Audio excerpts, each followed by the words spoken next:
Le pavillon 7 de la porte de Versailles de Paris a refermé ses portes sur la 35e édition du Top Reza, salon professionnel du tourisme et des voyages. Les participants, dont une dizaine de pays africains, se disent satisfaits des offres. Ils ont saisi cette plateforme pour présenter les opportunités touristiques dont dispose le continent africain. Pour le développement de ces secteurs, les professionnels africains proposent. Il y a la pêche, il y a la chasse, il y a certes les plages, mais ce qui est important aujourd'hui, c'est l'aspect sécuritaire.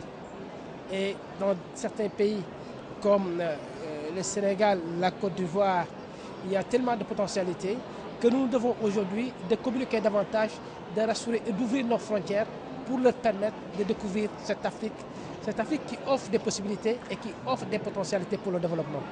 L'Afrique du Sud, du nord au sud, de l'est au ouest, est accessible par des zones touristiques que nous développons avec les partenaires et qu'on les met avec les partenaires français sur les terrains de vente, ça veut dire le tour opérateur, les agences de voyage, les réseaux de distribution et par le biais des réceptifs qui sont toujours dans l'innovation. Et l'innovation, vous savez, ça n'arrive pas si vous n'avez pas d'infrastructures routières, aéroportuaires, etc.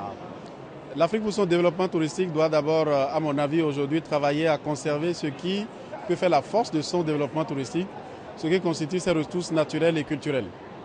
Et maintenant travailler ensemble dans une démarche collective pour pouvoir développer ce qui peut avoir comme complémentaire et nouveau et faire de nos destinations africaines les destinations de choix aujourd'hui qui peut contribuer un peu à combler les attentes du marché international du tourisme parce que nous avons encore beaucoup de choses sur le plan culturel, sur le plan naturel et sur le plan social aussi.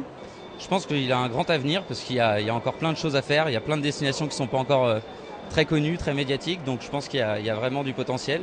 Après, il faut se faire connaître, faire de la communication dessus sur chaque pays, donc c'est bien qu'il y ait le salon du tourisme pour ça. Avant la mise en place effective de l'industrie touristique africaine, ce sont environ 58 millions de touristes qui visitent annuellement le continent africain depuis 2009. Et la Côte d'Ivoire n'en compte que 290 000 pour l'année 2012, un meilleur taux depuis l'année 2000.